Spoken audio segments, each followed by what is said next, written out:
¿Aló? Cami, Cami, ¿se me escucha? Cami. A ver, espérate, acércate un poquito más al micrófono. ¿Aloja? ¿Aló? ¿Aló? ¿Ahí sí? Ya, ahora sí, perfecto. Aló.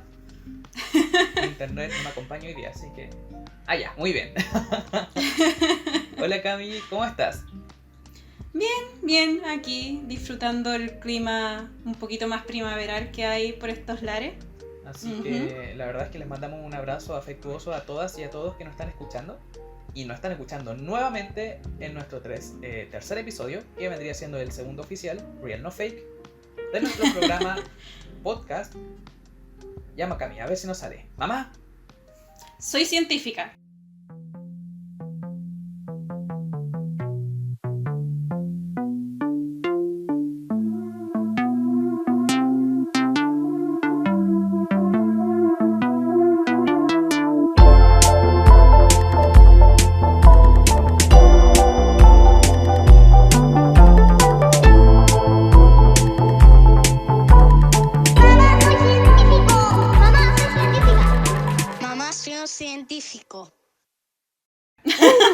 O científico, dependiendo del caso. Agradezco a quienes nos están escuchando.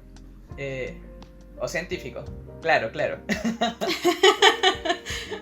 Nuevamente agradezco a quienes nos están escuchando el día de hoy. Es un grato honor para nosotros estar nuevamente compartiendo espacio con ustedes. Y especialmente el día de hoy tenemos un programa muy especial. ¿No es así, Cami?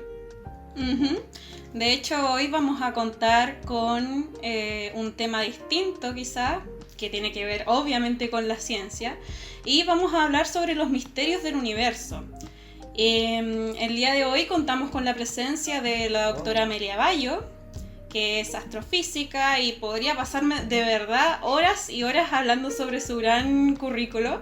Y también nos acompaña el doctor Maximiliano Amenábar, que es bioquímico de la Universidad de Santiago de Chile y logró hacer, de hecho, una mezcla bastante especial y medio extraña quizás para algunos, de encontrar un lazo o la manera de correlacionar su carrera inicial con algunos temas de la astronomía, como sería la astrobiología o geobiología o geomicrobiología.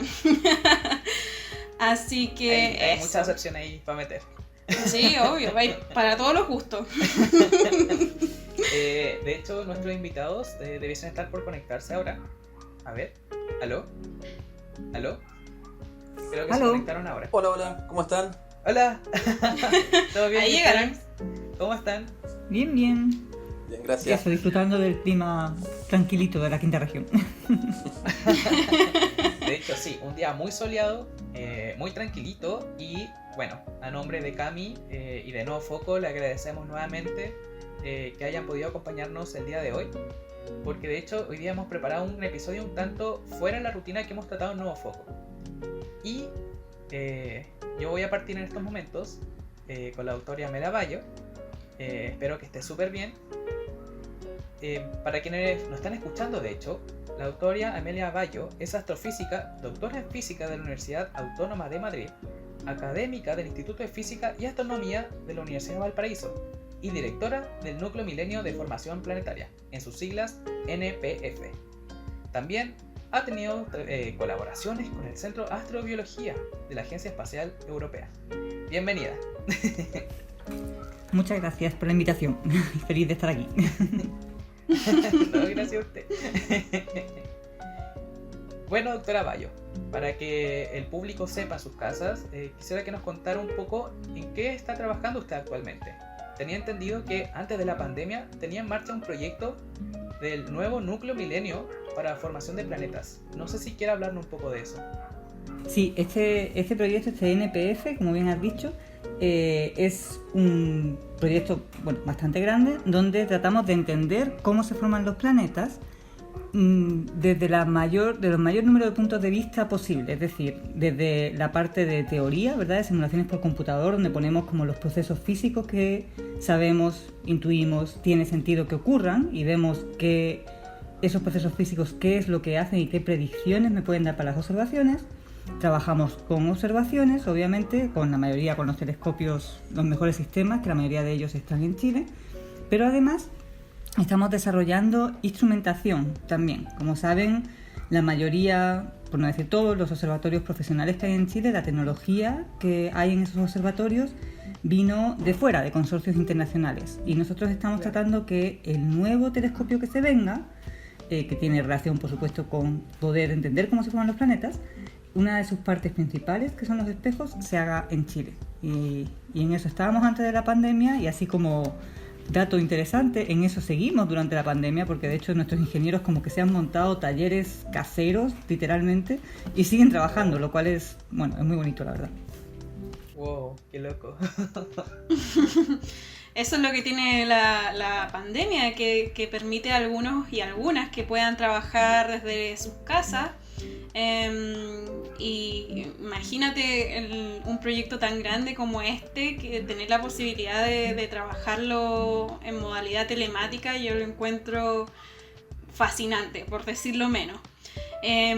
Pero siguiendo incluso con esa línea, me gustaría preguntarle a la doctora, a Amelia, Por favor, por nombre. ¿En qué consiste el sistema que quieren hacer de telescopios gigantes acá en Chile según este proyecto?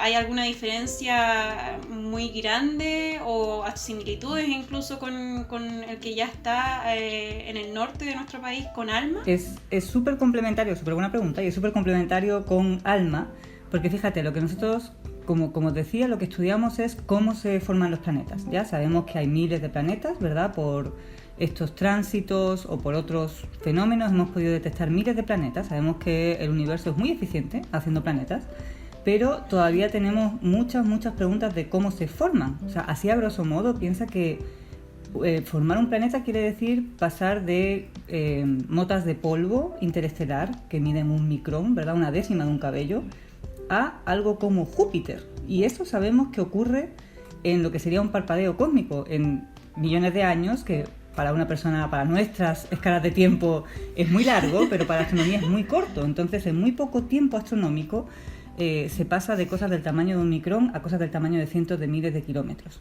Entonces, para poder observar ese proceso, eso que está pasando, hoy en día no tenemos ningún instrumento que sea capaz de verlo en detalle. Tenemos por un lado ALMA, que es un observatorio espectacular, que de hecho nos cambió toda la visión, cambió un poco el paradigma de cuándo se empiezan a formar los planetas. Creíamos que los planetas se empezaban a formar cuando la estrella ya estaba más o menos formada, y gracias a las imágenes de ALMA, que es un radiotelescopio, hemos podido ver que hay señales indirectas de planetas cuando las estrellas son todavía extremadamente jóvenes. Es decir, el planeta se forma cuando la estrella se está formando. Pero ALMA lo que puede ver son señales indirectas. Si te imaginas que un planeta se está formando alrededor de una estrella, lo que está haciendo es como limpiar el material de su órbita. Cuando todos nos imaginamos las maquetas del sistema solar y vemos los planetas moviéndose por su órbita, ¿verdad? Pues si hubiera mucho polvo y gas por ahí, el planeta, ¿qué es lo que haría? Iría limpiando un surco, iría abriendo un surco. Y eso es lo que nos muestra ALMA. ALMA puede ver eso, que es súper interesante y nos permite aprender sobre la formación de planetas, pero ALMA no puede ver el planeta en sí formándose. Entonces lo que queremos, porque es demasiado caliente, también hay que decir por qué, claro. ALMA, por así decirlo, es ciego a cosas que sean relativamente calientes. De hecho, ALMA, que a lo mejor le parece interesante a la gente, ALMA es ciego a la mayoría de las estrellas en sí. ALMA no ve las estrellas, ve lo que hay alrededor de las estrellas. Entonces nosotros queremos hacer un instrumento que no vea demasiado la estrella, porque queremos ver el planeta, pero que vea el planeta, que vea estas cosas como intermedias, ni lo más frío ni lo más caliente. Y para eso lo que hace falta es tener un telescopio, ya no un radiotelescopio, sino un telescopio enorme. Y ahí os dejo la pregunta. Sabemos que hay telescopios de 8 metros ya trabajando en Chile, ¿verdad? Sabemos que se viene un telescopio de 40 metros, el ELT, pero ¿de cuánto creen que sería necesario un telescopio? ¿Qué tamaño para poder ver una cosita que es enorme, en verdad? Un planeta como Júpiter es muy grande, pero cuando está lejos se ve muy chiquitito al lado de una estrella, ¿verdad? Entonces, ¿qué tamaño creen que necesitaríamos? Kilométrico. Y eso que suena como a decirlo por decir, es literalmente así. Lo que necesitamos es un telescopio que mida 1 kilómetro. su espejo primario, este espejo que está colectando la luz. Obviamente eso es imposible, absolutamente imposible. Y entonces lo que hacemos, lo que queremos hacer, y de hecho se hace pero a escalas más chiquititas, es trabajar como ALMA, pero en vez de que eso son muchas antenas trabajando juntas, es decir, en vez de tener una antena de 1 kilómetro, en ALMA tienen antenas de 12 metros y las separan 1 kilómetro, y lo que hacen es unir la luz que llega a esas antenas que están separadas por 1 kilómetro, y el efecto final es que es como si tuvieras un telescopio mucho más grande. Entonces queremos hacer eso, pero con telescopios en vez de con radioantenas. Y para que os hagáis una idea, ALMA ve cosas frías, y eso quiere decir longitudes de onda grandes. Hacer coincidir, imagínense 2 ondas, ¿ya? Que están subiendo y bajando y que son bien grandes. Hacerlas coincidir, hacerlas sumar, va a ser más complicado cuanto más pequeña sea la longitud de onda, ¿verdad? Achuntarle, piénsenlo tal cual, achuntarle a poder sumarlas va a ser más complicado cuanto más pequeña sea la longitud de onda. Entonces con ALMA se puede hacer, igual es tecnológicamente súper interesante, pero se puede hacer. Pero hoy en día hacerlo en el óptico en infrarrojo lo hacemos cuando separamos los telescopios 100 metros, pero separarlos 1 kilómetro, eso es algo todavía que tenemos que desarrollar, y en eso estamos, en desarrollar esos telescopios, de hecho. Claro, claro. Wow. Sí, es que de verdad que loco todo. Y claro, al final, cómo se hace el ingenio para lograr finalmente posicionar mejores mecanismos para la apreciación y la observación, que es lo más importante en el fondo. De hecho, quiero retomar un punto que había tocado, que es sobre justamente el tema de la formación planetaria.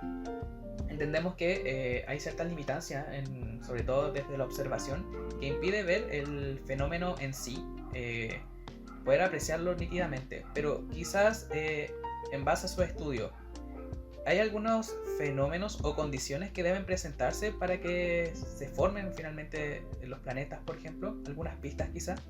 Sí, de hecho tenemos la formación planetaria, bueno, casi todos los temas en verdad, no solo en astronomía, sino en muchas ciencias, unen muchas otras ciencias. Y por ejemplo, una de las cosas que sabemos es que cuando la estrella se está formando, de hecho me voy como un paso atrás, ¿no? Cuando se forma la estrella, uno se puede imaginar una nube, como vemos cuando miramos a Orión, ¿verdad? Vemos estas zonas oscuras, esas son zonas donde se están formando estrellas, y en esas zonas hay gas y polvo que están más o menos en equilibrio. Se puede imaginar como una nube en nuestra atmósfera, está en equilibrio, ¿ya? Pero si la densidad es suficientemente grande en algunos puntos, empieza lo que se llama el colapso gravitatorio. Básicamente esa densidad atrae todo el material de alrededor.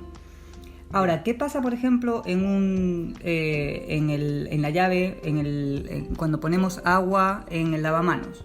Si sacamos el tapón, el agua no se va a ir radialmente hacia el centro, ¿verdad? Va a crear como una espiral, como un disco alrededor. Bueno, pues se pueden imaginar que esto es algo similar. La estrella empieza a formarse, empieza a caer todo el material hacia un punto y forma un disco alrededor de esa estrella. Ahí es donde se van a formar los planetas. Y, por ejemplo, sabemos que hacia el centro de ese disco, hacia como las partes intermedias, como el ecuador del disco, van a empezar a formarse partículas de polvo cada vez mayor. Y como esas coagulan, al principio es una cosa que tiene que ver con electroestática, básicamente. Pero llega un punto que, por ejemplo, la química es muy importante, porque en las zonas del disco donde hay hielos o semihielos, es decir, gases que se pueden condensar en esos granos, eso facilita mucho la formación de planetas, porque así uno puede hacer que los granos cuando se pegan unos con otros, como si estuviéramos en un pool, si tienen una capa de hielo alrededor, es mucho más probable que se peguen, no que se rompan, sino que vaya creciendo.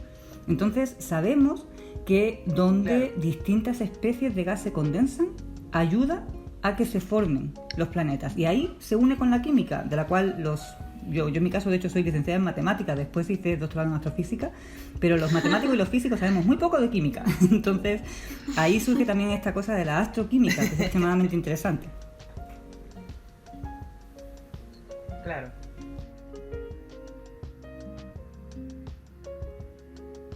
Wow, yo de verdad a mí me encanta tanto todo este tema de la astronomía que de hecho estoy disfrutando más de la cuenta escuchar a la doctora Bayo y bueno, hay tantas pero tantísimas preguntas más que me gustaría hacerle, pero tenemos un límite y hay que apegarse al guión o si no van pasando los minutos, las horas y las horas.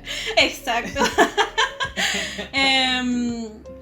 Curiosamente, nuestro otro invitado, Maximiliano, quizás podríamos pensar que Amelia y él son de dos polos totalmente opuestos, pero recordamos que en un principio comentamos que la doctora también había trabajado y ha hecho algunos estudios en el Centro de Astrobiología de la Agencia Espacial Europea. Y de hecho, Maximiliano, que recordamos que es bioquímico de la Universidad de Santiago de Chile, que tiene además un doctorado en microbiología en la Universidad del Estado de Montana, colaboró de hecho en la NASA, spoiler alert, y también es subdirector científico de la Fundación Biociencia. Y de hecho, curiosamente, podemos establecer un pequeño lazo, por así decirlo, un nexo también, con el trabajo que ha hecho Amelia. ¿Cierto, Max? Bienvenido.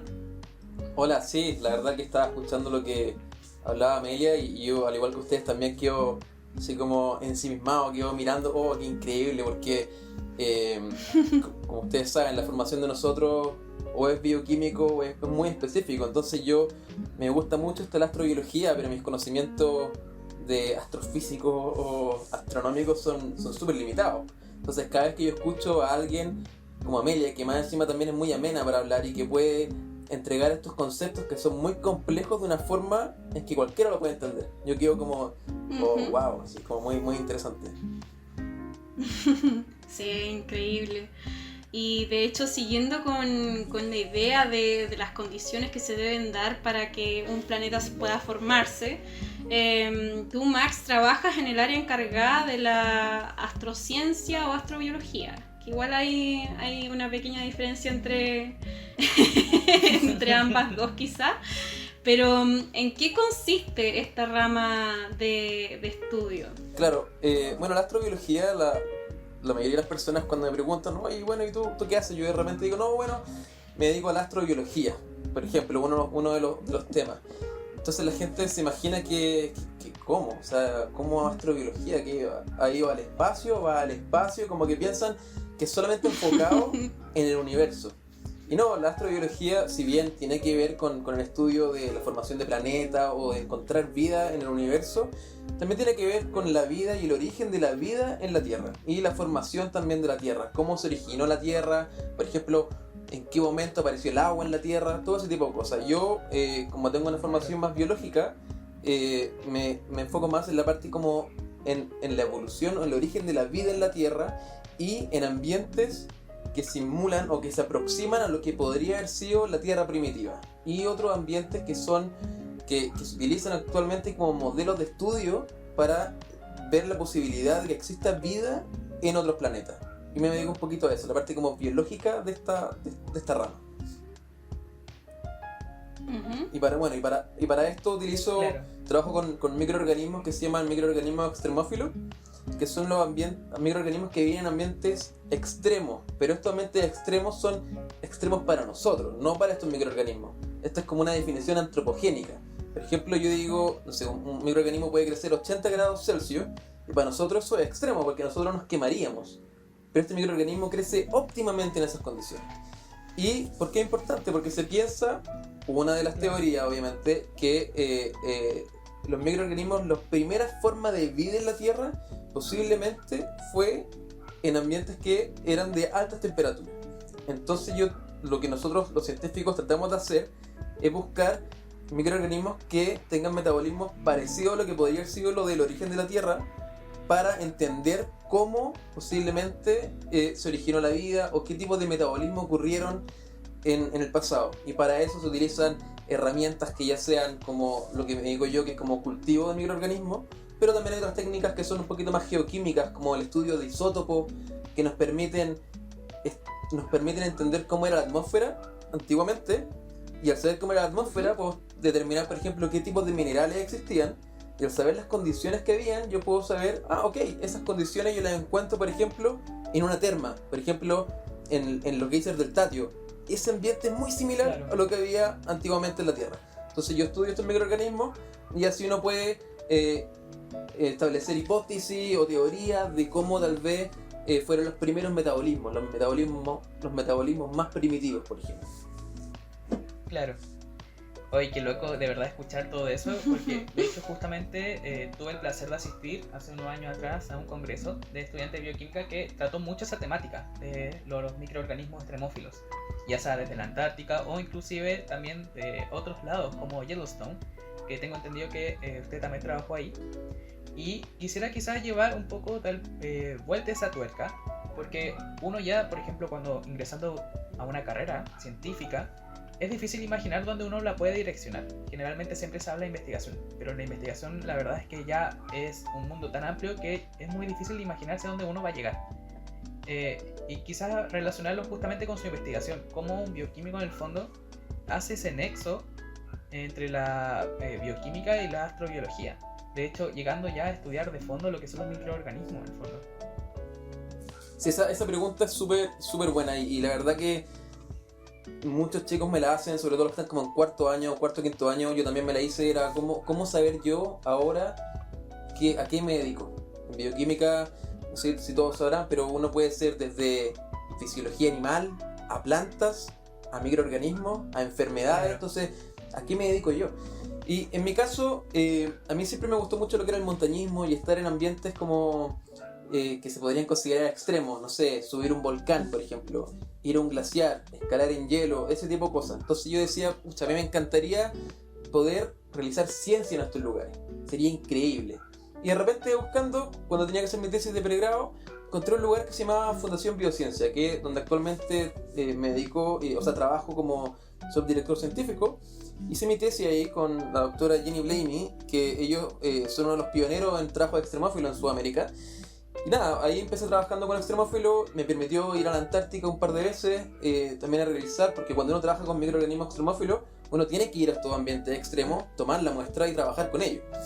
Entonces, después de un par de años de experiencia, dije, bueno, yo quiero hacer un doctorado. Pero claro, en ese tiempo, que era el año alrededor del 2009, cuando yo terminé mi pregrado, yo entré al doctorado en 2012 y dije, ya, ¿dónde lo hago? Porque en Chile el trabajo en extremófilo no era tan desarrollado y no había muchos profesores que a mi juicio tuvieran el expertise que yo quería en ese momento. Yo quería aprender de personas que fueran los expertos en la materia. Entonces, ¿qué es lo que hice? Yo dije, chuta, ¿qué hago? Y me puse a buscar libros de congreso de temas relacionados a lo que a mí me gustaba, ¿ya? Entonces hay un congreso que se llama el Thermophiles, me puse a buscar eso, vi los abstracts, que son los resúmenes de las charlas, y dije, este tema me interesa, y vi un nombre que se repetía varias veces. Entonces lo que yo hice, contacté a esta persona, justamente estaba en la Universidad de Montana State, del estado de Montana, que está muy cerca de Yellowstone. Claro. Entonces hice mi doctorado y me permitió ir al parque aproximadamente una vez por semana en el verano. De repente en el invierno el parque cierra, igual nosotros podíamos ir, pero es más complejo hacer investigación ahí. Y nada, fue increíble poder realizar investigación, porque ahora no solamente realizaba investigación en el laboratorio, sino que también hacía investigación in situ, en la terma. Aprendí un montón de técnicas que te permiten, por ejemplo, medir actividades microbianas en la terma o relacionar el metabolismo del microorganismo con la geoquímica, o sea, con la composición química del ambiente, y así entender cómo el microorganismo puede modular este ambiente y a su vez cómo el ambiente modula las comunidades microbianas. Entonces era todo un tema súper bonito. Y bueno, y eso mismo después me llevó un poco a todo el tema de astrobiología, porque las termas se consideran como unas ventanas al pasado. Como yo les comenté brevemente con anterioridad, estas termas son ambientes que son muy similares a lo que podría haber sido la Tierra primitiva. Entonces, si nosotros entendemos cómo estos microorganismos viven en estas condiciones y qué es lo que están haciendo, podemos tener una idea de cómo fue la vida en sus orígenes. Y además de esto, muchos de los ambientes que se han descubierto en exoplanetas o en lunas son similares a lo que son estos ambientes extremos. No necesariamente altas temperaturas, también pueden ser ambientes que son congelados o ambientes subglaciares, debajo de un glaciar, donde se puede encontrar agua líquida. Y que eso, agua líquida, es uno como de los cuando nosotros buscamos vida, lo que tratamos de buscar de repente, una de las primeras cosas es como agua. Y nada, eso ha sido como una de las experiencias como más gratificantes en el fondo, porque me permitió ir afuera a otro país, aprender más de este tema de los extremófilos y desarrollarme en áreas que en un principio nunca imaginé, como la astrobiología o la geomicrobiología, por ejemplo. Claro. Oye, Max, ¿y qué avances han hecho hasta ahora en tu área? E incluso como decíamos anteriormente, ¿cómo te llevó a trabajar y colaborar con la NASA? Sí, bueno, en uno de mis temas de investigación, que fue, bueno, el primer paper de mi tesis doctoral, básicamente lo que hicimos, bueno, estos ambientes estas termas son ambientes que son muy dinámicos, ¿ya? ¿Qué quiero decir con dinámico? Que cambian mucho. Como son ambientes que dependen de un volcán, estos ambientes cambian por diversos motivos, ¿ya? Entonces, al cambiar, las fuentes de energía van cambiando y los microorganismos, para adaptarse a estas condiciones tan cambiantes, tienen que tener metabolismos que sean más plásticos, más flexibles, que me permitan a mí, o al microorganismo, utilizar esta fuente de energía o esta otra fuente de energía cuando esté disponible. Entonces, una de las preguntas en microbiología que se han hecho desde mucho tiempo atrás es, bueno, ¿cómo los microorganismos seleccionan estos sustratos? ¿Ya? Y uno de los dogmas en microbiología, en el fondo, es que los microorganismos se distribuyen en el ambiente en función de la energía que pueden obtener de estos minerales. ¿Qué quiere decir esto? Que si yo tengo un mineral que me da más energía, los microorganismos que pueden utilizar este sustrato van a estar primero porque es lo que me da más energía, ¿ya? Viceversa, si un microorganismo puede usar distintas fuentes de energía, debiera seleccionar de donde obtiene más energía. Por ejemplo, ustedes, suponiendo que no son vegetarianos, claro, pero si yo les ofrezco entre una lechuga y entre una hamburguesa, ¿qué van a preferir? La mayoría de los chicos van a decir, no, una hamburguesa. ¿Por qué? Porque me da más energía, por ejemplo. Obviamente van a decir que es por el sabor, pero supongamos que es porque me da más energía. Entonces, esa misma similitud se hacía con los microorganismos. Pero nosotros encontramos que eso no, o sea, se ha visto que eso no siempre se cumplía en el ambiente. Y nosotros dijimos, bueno, ¿por qué no se cumple en el ambiente? Y yo hice un microorganismo, una de estas termas, que presentaba todas las características para hacer un buen modelo de estudio. Y vimos que efectivamente este microorganismo no prefería la fuente de energía que le daba más energía, valga la redundancia, sino que elegía uno que, si bien le proporcionaba menos energía, este microorganismo era más eficiente al utilizar esta energía. Entonces, en el fondo, nosotros lo que dijimos fue, no depende de cuánta energía te da un compuesto, sino que cuánta energía tú puedes obtener de esta reacción. Así como para hacerlo un ejemplo un poquito más simple, es como que ustedes encuentran un yacimiento de oro en la Antártica, que tiene mucho mineral. Claro. Pero si ustedes, para explotar este oro, tienen que gastar, no sé, un 70% de lo que van a recibir. En cambio, ustedes van, no sé, a Antofagasta y encuentran otro mineral que tal vez no tiene tanto oro, pero tienen que gastar solamente un 40%, prefieren ir a Antofagasta, porque si bien tienen menos oro, pero van a recibir más a cambio. Es lo mismo. Y esto lo mandamos, se publicó en una revista científica, y nada, los revisores en general dijeron, chuta, esta investigación suena muy obvio, y no utilizaron técnicas que sean muy complejas, pero nadie lo había demostrado. Y en realidad esto tiene mucha implicancia en distintas áreas, como en la astrobiología, porque nos va a permitir, por ejemplo, decir, bueno, no necesariamente si yo tengo estos minerales deberían estar ese tipo de microorganismos. Pueden haber otros que utilicen otro mineral que también está ahí. Porque no hay que fijarse solamente en la parte como energética. Hay un montón de otras cosas que hay que enfocarse. Y eso me llevó un poquito a relacionarme más con la astrobiología, así como también que el tutor de mi tesis, Eric Boyd, él trabaja activamente con la NASA, y de hecho él ha sido partícipe de los roadmaps que se llaman, que son como la estrategia que desarrolla la NASA, que te da las guías o las pautas para desarrollar las investigaciones o las tecnologías futuras, por ejemplo. Y él estuvo relacionado en todo esto de cómo buscar vida. ¿Qué tenemos que buscar si es que vamos a buscar vida en un planeta que tenga las condiciones de habitabilidad? Entonces eso me llevó un poquito a todo lo que es la astrobiología, y acá estoy tratando de desarrollar también esa línea de investigación acá en Chile. No, de verdad, qué loco todo. Así como que en este momento exacto es cuando la cabeza de quienes nos están escuchando explota. Porque de verdad esa área es muy loca, es muy entretenida. Y no, de verdad es otro mundo que uno, y relaciones al final que uno no se imagina a grandes rasgos, y ya que uno se va metiendo en el fondo va entendiendo un poco ya la ciencia detrás, valga la redundancia. Nuevamente, muchas gracias a ambos por acompañarnos el día de hoy. De hecho, les quiero pedir si nos pueden acompañar unos minutitos más, porque ahora vamos a hacer un pequeño break, un pequeño descanso. para relajarnos. Ya tenemos mucha información el día de hoy y yo creo que hay que aterrizar toda esta información.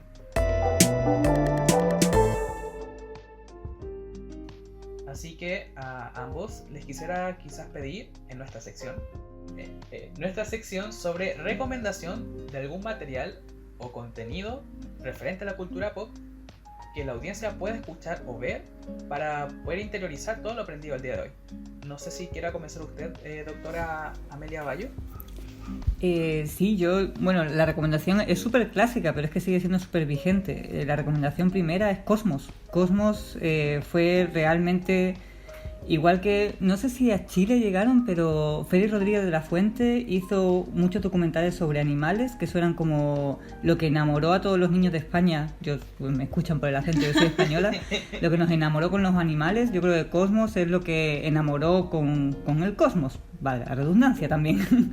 Y fue una idea genial de Carl Sagan, que es como uno de los grandes divulgadores de astronomía, porque además tiene como un balance muy bueno entre, se ve como futurista, que no ha envejecido mal, porque muchas de las cosas que se veían futuristas en los 80 han envejecido muy mal. Sí. Entonces se ve como futurista pero que envejeció bien, pero a la vez con mucha ilusión, con mucha pasión. Entonces da mucha información muy interesante, pero de una manera muy apasionada. Uno se da cuenta de que a Carl Sagan realmente la comunicación científica le importaba muchísimo y le apasionaba la astronomía. Entonces recomiendo totalmente Cosmos a todo el mundo. Wow, muchísimas gracias. Sí, de hecho vamos a dejar un link ahí para que ustedes, la audiencia, puedan buscarla y verla, porque es una serie buenísima. Una serie finalmente informativa, quiero decir. Entonces de verdad es buenísima y vamos a dejar un hipervínculo ahí abajito para que puedan verla. Doctor Maximiliano, no sé si usted también quisiera compartirnos alguna recomendación. Sí, claro, bueno, yo comparto lo que dijo Amelia. Cosmos es extraordinaria. Carl Sagan fue un visionario, en verdad. Si ustedes la ven, piensen en el año que fue hecha y es como que lo hubieran hecho ahora y sería como, wow, es buenísima. Sí, muy bien hecha. Yo les voy a recomendar otra que no es una serie, es un puro capítulo, es un mini documental que se llama The Search for Life in Space. ¿Por qué me gustó esta serie?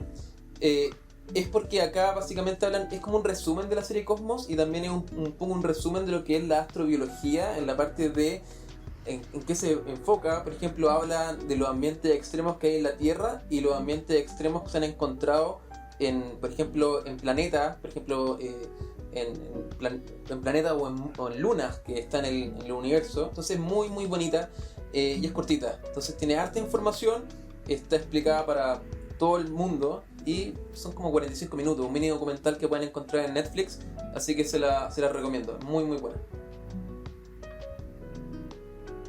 Wow, muchísimas gracias por la recomendación. Yo voy a partir, después de grabar el podcast, voy a partir a verla, aprovechando Netflix. Y también vamos a dejar a todos y a todas el link para que puedan verlo. Si que tienen Netflix, patrocínanos. Y pueden consultar siempre con nosotros cualquier dato o información que quieran. Muchas gracias a ambos por las recomendaciones del día de hoy. Y yo creo que ya es paso para una reflexión final, Cami, ¿o no? Sí, de hecho, como es tradición, desde el capítulo piloto dijimos, bueno, como buenas personas que difundimos ciencia y que le rendimos de alguna manera ciertos honores a Carl Sagan, creo que es un buen momento, dijimos, para decir, bueno, tiene que haber un momento de dispersión quizá, aprovechando las recomendaciones de la cultura pop, para pensar, para conversar, para compartir con nuestros auditores, porque tenemos a una astrofísica, tenemos a un astrobiólogo y claro, siempre en el común de todos los días, diría yo, se habla de que se están descubriendo planetas, de que es necesario encontrar vida, cómo encontramos vida y todos esos miles de detalles que al final marcan la diferencia en toda esta búsqueda de conocimiento, pero siempre lo dicen irónicamente y curiosamente como si pudiéramos llegar a habitarlos y fuera un plan B en caso de que fallara el plan A, que sería nuestro planeta Tierra. Y partiendo primero por esa reflexión, me gustaría preguntarle tanto a Amelia como a Max, ¿cuál es el llamado que hacen ustedes como expertos a la hora de abordar este tipo de cosas, de información, y cómo sería lo correcto interpretarlas? Porque yo, como buena mortal, quizás no creo que podamos llegar y agarrar nuestras cosas y decir, bueno, se acaba el mundo y nos vamos a Marte. Pasaje claro, exacto, hasta la próxima, pasaje a Marte, a fin de año. Así que primero dejo el micrófono abierto. Ahí no sé si Amelia quiere partir o Max. Sí, parto yo misma. Efectivamente, como decías, hay como una cosa un poco bipolar, ¿no? Por un lado, en las noticias y en todos lados, y es cierto, estamos descubriendo más y más planetas de distintos tipos. También surge, yo creo, hay un problema, vamos a dejarlo como un problema comunicacional, vamos a decirlo así.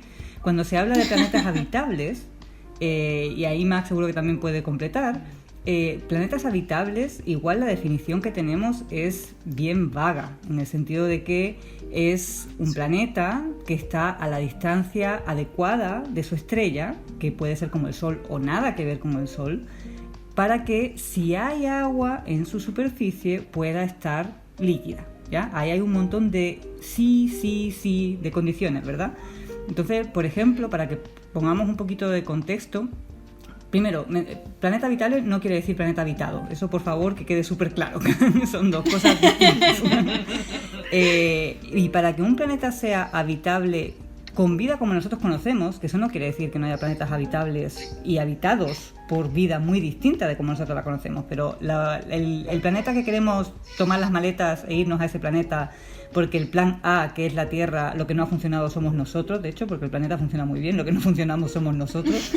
Ese planeta B tendría que haber tenido una historia similar a la Tierra para que pudiera surgir la vida como nosotros, ¿verdad? Y eso quiere decir que tendría que haber otros planetas gigantes, que se movieran en el transcurso de la formación del sistema planetario para que pudieran alterar todos esos cometas que ahora vemos de muy cuando en cuando, pero que cuando la Tierra se estaba formando eran muchísimo más frecuentes y que de hecho son los responsables de traer agua y otros volátiles que le llamamos de las partes externas del sistema solar, donde estaban congelados, a las partes internas, porque la Tierra, como se formó, la superficie, el agua de la superficie no está para nada claro que sea primigenia. De hecho, probablemente, y es lo más probable, es que venga de fuera, de otras partes del sistema solar.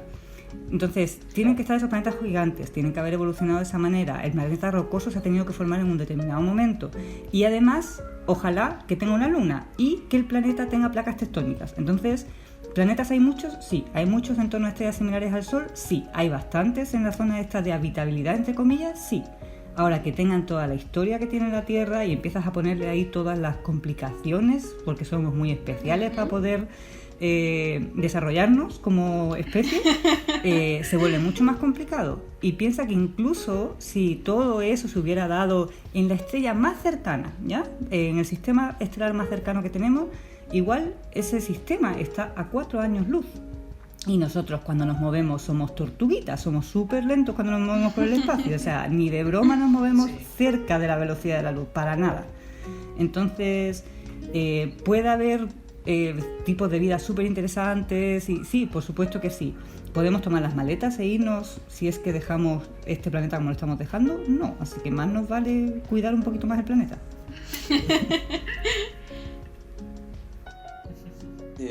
Sí, bueno, yo estoy completamente de acuerdo con lo que dice Amelia y escuchándola como que me acordé un poco de, como les comenté anteriormente, mis conocimientos astronómicos no son muy grandes, pero obviamente también me tengo que esforzar para aprender eso. Y justamente como estaba viendo esto de cómo se clasifica un planeta como habitable o no, claro, uno parte diciendo, bueno, lo que dijo Amelia, la distancia con su estrella, donde las condiciones del agua puede estar líquida por lo menos en algún momento, ¿cierto? Pero después, avanzando, me encontré con otra imagen en el cual era una maraña de no sé, pongámosle 100 conceptos interrelacionados, todos ellos, con puras líneas. Y era wow. Y era como en el fondo para ilustrar, no era para que yo lo fuera a aprender, sino que era para ilustrar lo complejo que es determinar si un planeta puede ser habitable o no. Y de ahí a que haya vida es completamente otro escenario. Entonces es como muy muy complejo.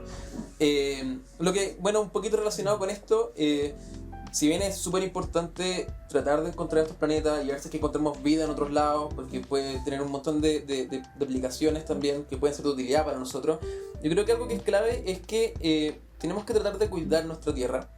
Y algo que yo siempre hablaba, sobre todo en Estados Unidos, que ustedes saben que en Estados Unidos es como muy diametral su postura de repente. Uno tiene los republicanos, por ejemplo, y están los demócratas. No voy a hablar de política ahora, pero tenéis como esos dos gallos que se chocan un montón. Y así como en otros conceptos. Tenéis la gente que piensa que la Tierra es plana, por ejemplo, y están los otros que piensan que el calentamiento global no existe y que es completamente un tema político. Entonces yo con esta gente que varios de ellos eran mis amigos, yo no discutía con ellos estos temas, pero sí de repente me preguntaban cuál era mi visión, entonces qué es lo que yo pensaba. Entonces la forma en que yo abordaba esto, yo le decía, mira, yo no voy a convencerte de que el calentamiento global existe. Si tú crees que no existe, está bien, o si tú crees que existe, también está bien. Lo que sí yo te puedo decir esto, si hoy en día hay un grupo de científicos que te está diciendo qué hacer para cuidar la Tierra, independiente si el calentamiento global no existe, ¿por qué no lo hacemos? O sea, no cuesta nada tratar de hacer esos pasos para que cuidemos la Tierra. Y si es que mal, no le va a hacer. Y podemos eventualmente hacer un bien. Entonces, ¿por qué no lo hacemos? Y se quedaban pensando, me decían, chuta, no esperaba esa respuesta. Como que querían ir a discutir conmigo, ¿me entendés? Es como las vacunas producen autismo, ¿me entendés? Como ese tipo de cosas cuando tú dices, vacúnense y sale alguien al tiro como que quiere pelear contigo, no, que las vacunas son malas, te meten un chip o cosas así. Uno tiene que tratar de ver la forma de explicarle a las personas, no, mira, hay otra visión, hay otra forma, tratemos de cuidar esto y si esto nos sirve, hagámoslo. Así que nada, yo creo que como consejo, tratemos de cuidar justamente nuestra Tierra, porque no es que nosotros estemos buscando otro planeta para irnos. Eso, si eventualmente llega a pasar, va a ser mucho más adelante, pero eso seguro que no está en los roadmaps que yo les comenté antes de la NASA. No es como que buscamos un planeta para irnos, no, eso no es así.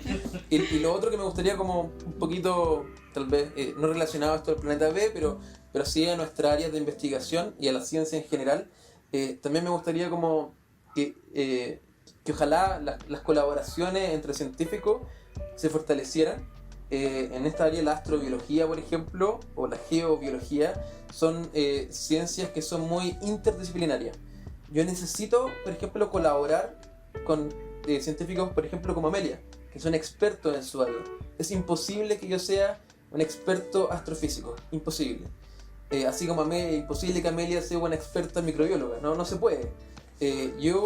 Varias de mis investigaciones son muy interdisciplinarias. Yo he trabajado con geólogos, con oceanógrafos y ahora también con distintos astrónomos o astrofísicos. Y es muy rico, es muy enriquecedor trabajar con gente de distintas áreas, también con ustedes mismos, que son también chicos que están en el área del periodismo. También es súper enriquecedor trabajar con gente con ustedes. Uno puede aprender también de las otras personas. Entonces yo me gustaría que la ciencia eventualmente sea algo en que todos nos podamos unir y que no veamos de repente al otro científico como una competencia. Así que lo veamos como un potencial colaborador. Chuta, esta persona es muy buena en esa área, yo hago algo en esa área, chuta, mejor me asocio con él porque puedo aprender más y él también se va a enriquecer de lo que yo le pueda aportar. Eso es como, me gustaría como cerrar un poquito con eso también, que ojalá las colaboraciones crecieran un poquito más. ¿Acaso se viene una colaboración entre Max y Amelia? Próximamente. En el próximo capítulo hablaremos de... De nuevo foco.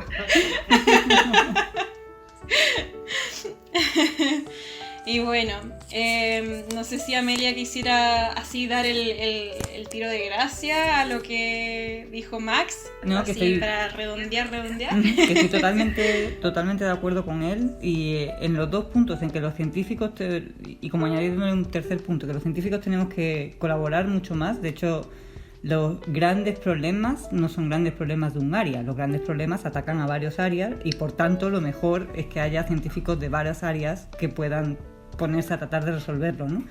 Y es que cuando uno trabaja con gente que tiene una formación distinta, como dice Max, todo el mundo gana, porque todo el mundo se enriquece de los métodos, la manera de trabajo, la metodología, o sea, perdón, dije los métodos y la metodología, que es lo mismo, pero muchas veces uno está demasiado cerrado a sus estudios, o sea, por ejemplo, en astrofísica siempre analizamos un espectro de esta manera y medimos estas cosas, estas intensidades y sacamos estos diagnósticos.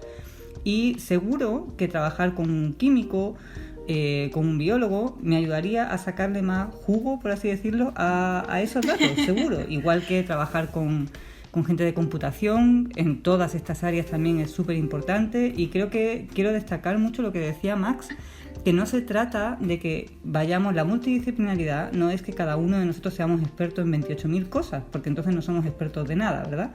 Sino que tengamos suficiente curiosidad en los otros ámbitos, tengamos un poco de conocimiento en los otros ámbitos para poder colaborar de una manera efectiva con alguien, pero que la especialidad de esa otra cosa, por ejemplo, ojalá surja una colaboración con Max, y la parte de biología, yo quiero aprender, pero no va a ser mi especialidad, y la parte a lo mejor de asentamiento del polvo, donde después se van a formar esos minerales, donde ahí va a proliferar algún tipo de organismo, la parte del polvo va a ser mi parte y él aprenderá, pero no será su especialidad, porque si no uno se vuelve loco, no puede ser como experto de todo, ¿no? Entonces, y el otro punto también súper importante, la comunicación de la ciencia. Como iniciativas como esta que tenéis vosotros son fantásticas. Es muy importante que haya colaboración entre periodistas científicos, entre comunicadores, divulgadores, científicos. Los científicos no pueden ser estos seres que están encerrados en sus laboratorios y que no le cuentan a nadie lo que están haciendo, ni dentro de la comunidad ni hacia la comunidad. No puede ser de esas dos cosas. Tenemos que colaborar con otros científicos y tenemos que comunicar lo que estamos haciendo. Y para eso, ¿qué mejor que aliarnos con gente de comunicación que puede hacer las cosas de un modo mucho más efectivo, porque pueden hacer esta bajada y esta llegada al público general mucho mejor de lo que podemos hacer nosotros? Entonces, eso, tratar de sumar todas las partes, no andar como cerrando nuestro nicho y no dejando que otros entren. Eso no lleva a ningún lado. Sí, sumamente de acuerdo, y de hecho poderosísima reflexión final de ambos. Sí. Justamente, de hecho, a nombre ya de Nuevo Foco, yo y la Cami estamos de acuerdo que finalmente lo que busca Nuevo Foco es generar un espacio de encuentro para que al final se baje la ciencia y que sea comprensible para la población en general. Y con esta misma reflexión quisiera ya empezar a dar el paso al cierre. Ya estamos en el tiempito, y nuevamente de todo corazón agradecer a ambos por asistir el día de hoy. De verdad, fue una jornada increíble. Y sí, no sé si quieran dejar algún saludo de despedida antes de finalizar. Yo quiero agradecer porque ha sido súper rica la conversación. Además, he conocido a Max y estabais de broma con lo de la colaboración, pero yo no lo estoy diciendo de broma. Ya está invitado a una charla en nuestro grupo. Así que realmente agradeceros, y todo el ánimo para que sigáis haciendo estos encuentros. Me parece súper interesante. Muchísimas gracias, Amelia. Sí, yo también me gustaría agradecerle a ustedes por organizar esto. En verdad se agradece la motivación que tienen, y creo que esto le hace súper bien tanto a los científicos como a toda la gente, para acercarnos más para acercar a la gente más a la ciencia, y nosotros también más a la gente como científicos. Entonces está súper bonito, me gustó harto. Y nada, como decían también, es verdad, o sea, ahora Amelia me invitó a dar una charla en su grupo. Así que quién sabe, tal vez más adelante puede salir algo que vaya creciendo aún más. Así que yo feliz de todo esto que está pasando hoy, ahora, y de las colaboraciones que pueden ocurrir. Así que nada, saludos a todos ustedes. Muchísimas gracias. Encanta. Bueno, Cami, entonces nosotros nos despedimos. Muchas gracias a todos quienes nos escucharon el día de hoy. Estuvieron viendo, bueno, en realidad escuchando. Mamá, preocúpame. Ay, ¿soy científica o científico? Hasta luego y muchísimas gracias. nos estamos viendo, bueno, escuchando hasta la próxima. Vale.